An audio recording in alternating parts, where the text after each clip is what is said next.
وتعالوا النهاردة نشوف عملنا ايه امبارح معاكم في فيديو جديد. عملنا فطار ايه امبارح. عملت كفتة ومكرونة وبطاطس محمرة.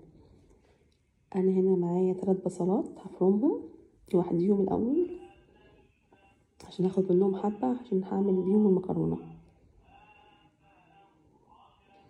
هنضربهم في الكبة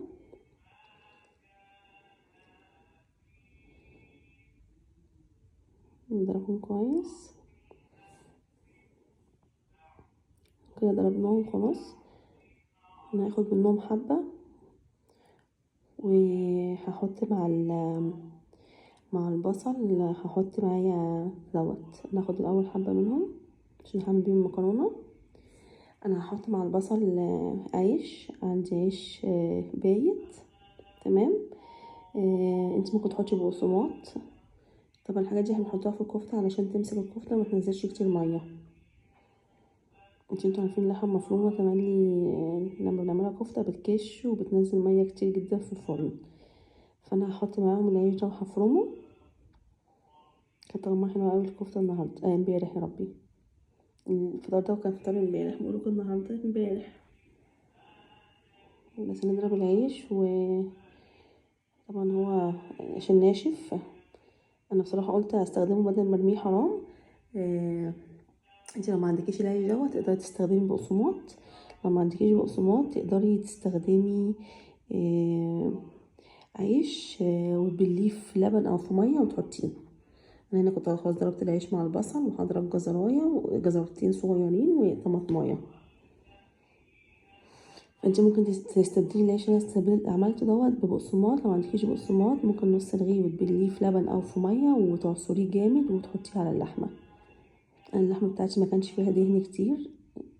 لما الراجل فرمها لي ما حطش دهن ياما. فانا هحتاج ان انا احط زي معلقه سمنه علشان الدهن في اللحمه خفيف. انا هنا معايا نص كيلو لحمه. نص كيلو لحمه.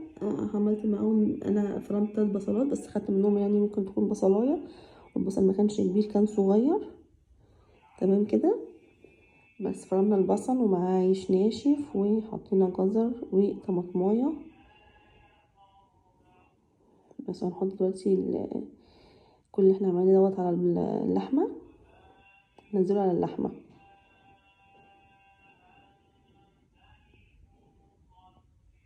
بس ننزله كله على اللحمه وبعد كده نحط البهارات بتاعتنا.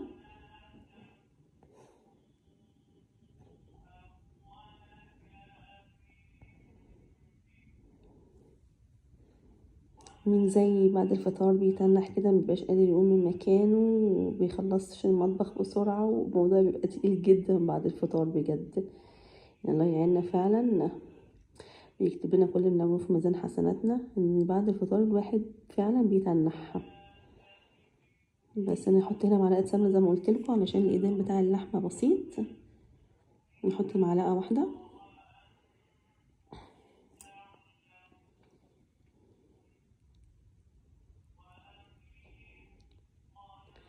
هحط ملح وهحط فلفل اسود وهحط بقدونس مجفف عشان ما كانش عندي بقدونس من اللي هو الفريسكو دوت الطازه فانا حطيت مجفف. وهحط جوز الطيب. انا بحب جدا جوز الطيب في اي اكلات في اللحمه فراخ في اي حاجه زي كده في الصدوق. بحب جدا جوز الطيب انا. هتلاقوها في اي مكان سوبر ماركت بتبقى محطوطه عندهم وبتبقى في منها اللي هي الحصى المدوره وانتي بتبشريها وفي منها البودر. انا بحب اجيب البودر بس بيبقى سهل وسريع عامه. اهو بحط منه دلوقتي انا جوز الطيب. مكانش عندي 7 بهارات وحطيت بس جوز الطيب.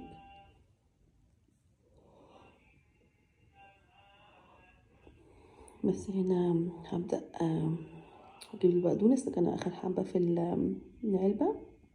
ده بقدونس مجفف طعمه جميل جدا في الاكل. بيدي نفس التيست بتاع البقدونس اللي هو العادي الفريسكو.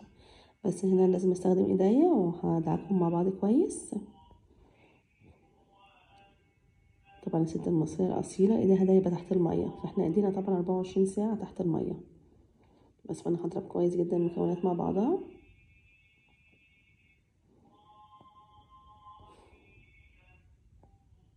بس نضرب كويس علشان البصل مع البهارات مع اللحمة يضرب كويس.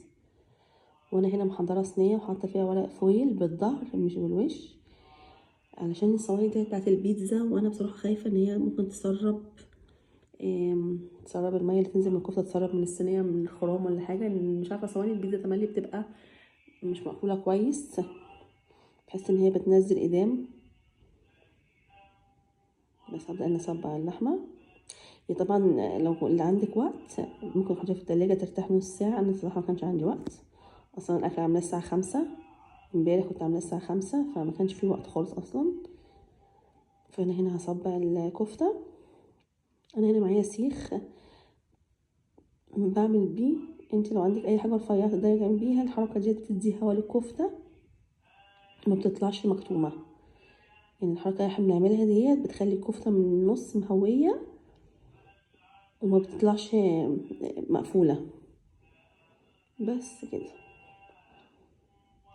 بس انا كده كنت خلاص عملتها وحطيتها في الفرن. تمام. هنا هنبدأ نعمل المكرونة.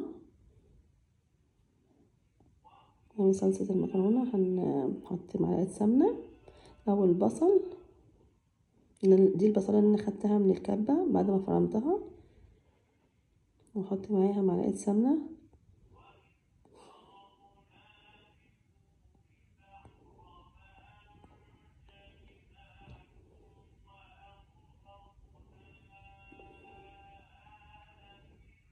بس نقلب كويس، وهندي البصلة لون، مش هنحرقها طبعا، هنديها بس لون بسيط.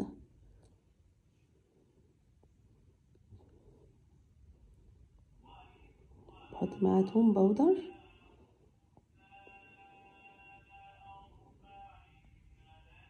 بس نقلب شوية قبل ما نحط الصلصة عشان اللون ياخد، عشان قصدي ربي التوم ياخد لون قبل ما ننزل عليه بالصلصة ويدي طعم اكتر. بس ننزل بالصلصة هنا. انا غطي بس عشان الطرطشة اللي بتحصل دلوقتي، بصراحة مش عايزة الدنيا تتبهدل يعني. بس هحط في ازازة الصلصة مية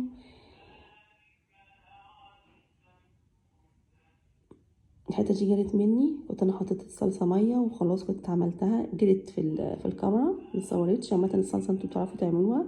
كنا حطينا الطماطم خلاص وسيبناها تتسبك، وحطينا الفلفل الاسود والملح.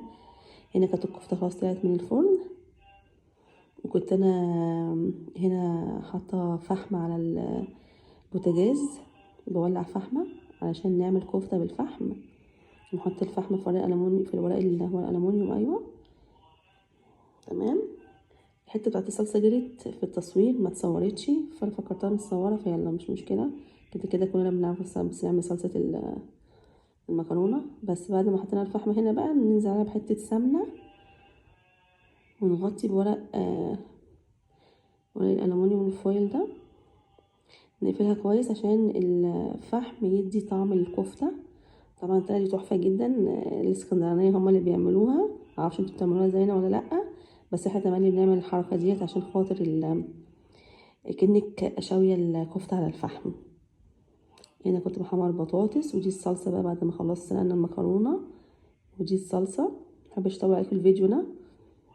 نزلنا على المكرونة بيها، نزلنا بالصلصة على المكرونة. بعد الفطار الواحد ما شاء الله بيهند خالص. طبعا هي صلصة المكرونة حطينا بصلاية حمرناها شوية وحطينا عليها توم باودر، وبعد كده نزلنا عليها بالصلصة، وبعد كده سيبناها تتسبك زي ما انتوا شايفين شكلها عامل ازاي. بس وبعد كده سلقنا المكرونة وحطيناها على المكرونة. بس وده كان الاكل بتاعنا. دي المكرونه ودي الكفته وده كانت البطاطس، وكان معانا طبق مخلل. لايك وشير للفيديو عشان يوصلكم كل جديد. كنتم مع هاجر علي، والسلام عليكم ورحمه الله وبركاته.